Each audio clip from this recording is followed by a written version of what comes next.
Yeah, I mean, Severance.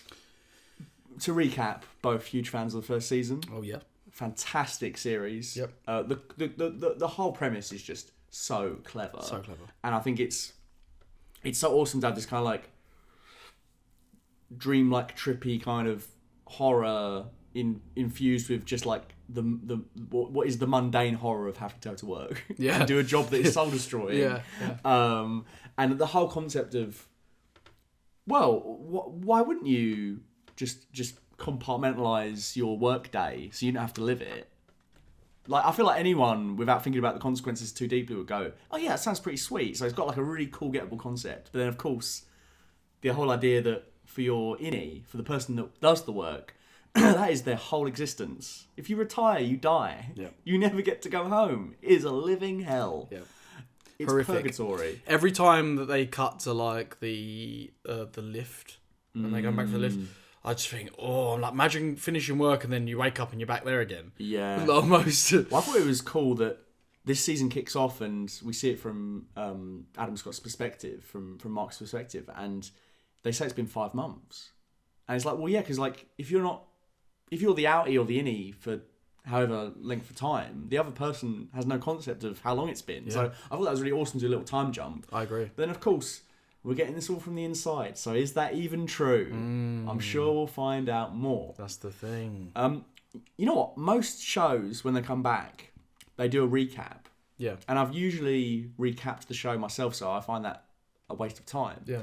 But this is the one show that I ran out of time to rewatch season 1. Yeah. So I could have really done with a recap, because there was a few points in this first episode where I was just like, did that person do this? You know, like, I can't quite remember. Yeah. I kind of wish I'd just watched like a 10-minute YouTube video. I did, because I was like, I was like, it was one of those shows where I was like, it's very like, you know, there's a lot going on, it's wordy, it's not necessarily like you're in the same space a lot, so it's not like there's images I can kind of associate with certain moments per se, you know what I mean? So I was like, okay, I'll have to watch a little 10-minute YouTube video, thank God. And there was, actually, funny enough, it ended up, I was watching one, but they were going on about something that I was like, I feel like that's not what I want to know.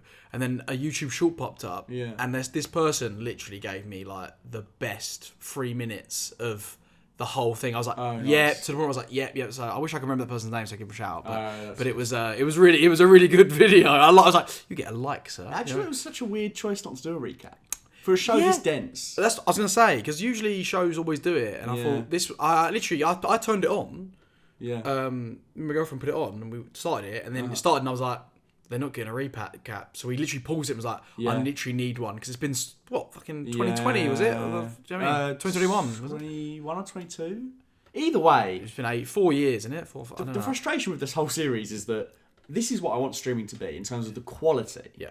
But it's still got that streaming problem of me having to wait the time I'd wait for a film. Yeah. For a new season. Yeah. And that's also, I guess, because it's Ben Stiller directing, and we've got actors like Adam Scott and John Turturro and like these filmic actors in there. But the writer strikes as well in between. That didn't help, but obviously, like, I still think we're looking at 2024 minimum, 2 years. Yeah. And I just wish, you know, can we not go back to like the golden age of TV where like we had shows of this quality, like The Sopranos or Breaking Bad, and like 9 times out of 10 they'd be coming back the next year. Yeah. It's a shame because I love this show, and the only problem I have with it is that I've had to wait so long to see it again. It's almost kind of like I wish I'd rewatched the season before I started this. Maybe I could still rewatch season 1 this week before season 2 just to get really caught up. But it's a minor gripe because I thought it was right back to the same quality as before. I've still got so many intriguing questions based off it, and it's all still so rooted in so many interesting character choices. Dylan begging Irvin not to walk out and retire, saying, you know, like it's not retirement. Like we're innies. Like you're going out to your death. Yeah. And him being like, I don't care. Like Chris Walken has got a boo, and it's not me. Yeah. So life's not worth living. Him having to convince him. Also, what I thought was really interesting, possibly the most interesting part of the episode for me, was when they were talking about their trip to the outer world at the end of the season 1 finale, and they're all being honest, apart from Holly, who makes up a load of bullshit that she was just chatting to some gardener and because she is, of course, the daughter of the CEO. She's like the daughter of the CEO, isn't she? So she she was kind of like the she was put in there to advertise that it's really great to do it, wasn't she? She was kind of like a pawn in the larger scheme of things. But it's really interesting that she's withheld that, because I guess she's thinking that they maybe wouldn't appreciate that, or how they would react could be interesting. And I'm very intrigued by that, because that is the biggest question I have. But there's also another big question I feel like this episode gave us, and that was, why did Milchek tell Mark that the others have quit, they're not doing it anymore, the Severance? Then he spends like a good amount of time with those other people before eventually he goes, all right, you guys can just go back in the room again. I thought that was interesting. I'm like, why did they do that? Yeah. There's going to be something to do with that. There's something like what, and also like the fact that, we've had this, Keanu Reeves video. it was Keanu Reeves. Yeah, it was. Yeah, it was Keanu Reeves. Yeah. When my girlfriend put it on, I was like, "That's Keanu Reeves." She's like, "Is it?" I was like, "It sounds so much like him." Yeah, it was Keanu Reeves. But also because he wasn't doing his usual like, "Yeah, going to need a gun." Yeah, it wasn't like that. So I was kind of like, it does sound like him, but it's also like the energy is different. It was almost a bit more like Bill and Ted. Yeah, it than was. Anything else. That was him then. Yeah, it was him, fantastic. What a great cameo. Yeah, fucking A.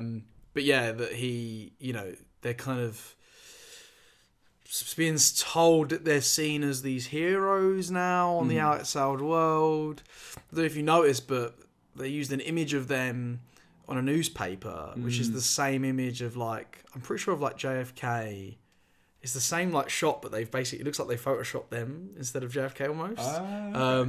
And which I thought was, I think it's JFK. It's like some sort of presidential photo. Yeah. Definitely, I was like, that is, yeah, they've done so.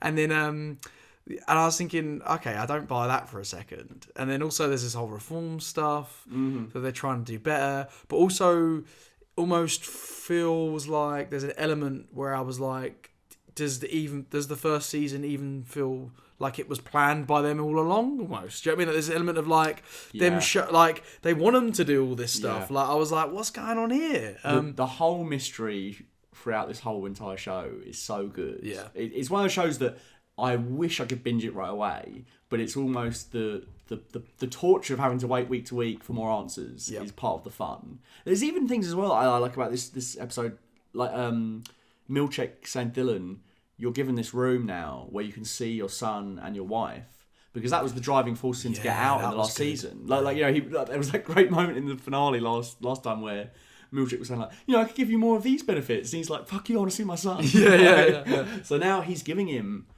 the thing that perhaps would satiate his inner life. Maybe he won't try and get out now. And the fact that he's like, don't tell the others. And you can tell he's like considering it, because that's how badly he wants to see his wife and son. Yeah. And Mark and Holly sort of being allowed to sort of have their little romance and stuff like that. Yes. It feels like they're trying to appeal a bit more to them. I mean, even down to the improvement in snack. Yes, and stuff yeah. like that. Yeah, that was interesting. Also, I just remembered another big moment that I was really intrigued by. The finale, the end of the episode, when they're chucking the numbers in. Yeah. And it's almost implied, I don't know about you, but they cut to that footage of his wife, or Miss... Miss Casey? Miss Casey. And with the numbers, and there's theories I've seen that there's those numbers, that there's something to do with those numbers and like resurrecting people.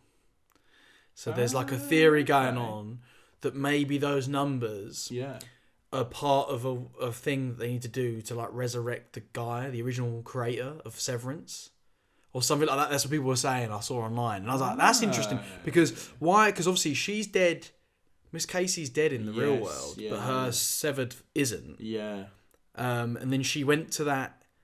In the last season, she went into that like dark elevator that John Turturro's character Irving is like painting, isn't he? Yeah. So, and that's a whole sectional room we've not even been down.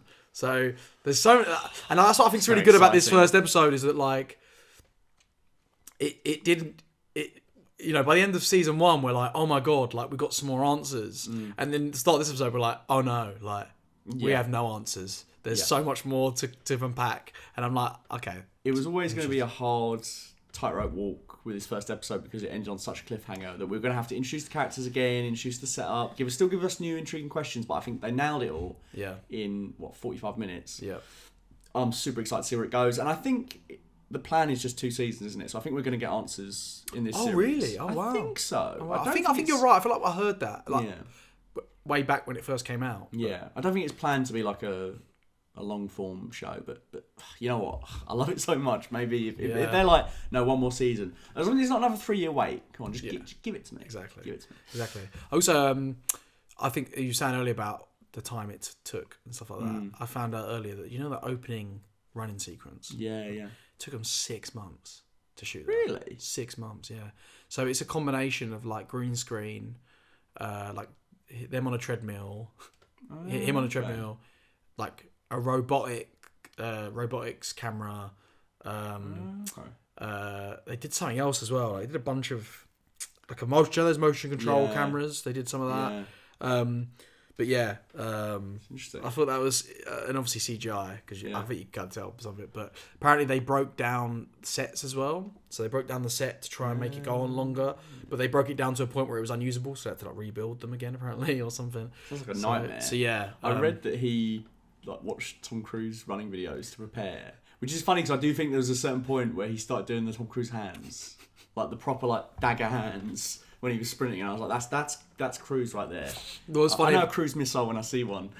What's funny is I saw an interview clip. I don't know if that's true or not, because Ben Stiller, he was talking about, did you have to train? Someone asked him, did you have to train for that running? And he was like, kind of like the shooting was the training. And Ben Stiller was like, no, he watched a bunch of like Mission Impossible, Tom Cruise. You think he said it was a joke? And then he went, actually, yeah, that was the truth, sort of thing. So I'm like, I don't know. But yeah, I could see. I do think you're right, though. He does give the old Tom Cruise hands. I mean, whether he was doing it like passively or not, like we were all training watching Mission Impossible movies to run like Tom Cruise. So true. Like that's the guy in my head. If anyone was trying to chase after me and kill me, yeah. I'm gonna Tom Cruise bolt. Just here, dun dun dun dun dun. You'll get moving. Benji, open that door. I got Ving Rhames trying to hack a satellite. Yeah. Just save me. Well, it's funny actually. I was looking up like the character names because for this podcast. Because I thought I couldn't remember after them. I found out that Milchek, the actor who's playing Milchek, is in the new Mission Impossible film. Is he? Yeah, so that'd be interesting. Oh, sweet. Yeah. He's a bit of a badass. He is pretty cool. He's very intimidating. When they come into that room to watch the video and he's just smiling. Yeah, he's got he's like really nice but intimidating thing going, hasn't he? But that's the genius of the show. It's like they kind of corner the passive aggressive nature of a corporate workplace. Yeah. Of where like you're all kind of trying to put your best foot forward and trying to build happy smiles, but no one really wants to be there, including your managers. So everyone's got to get on with it.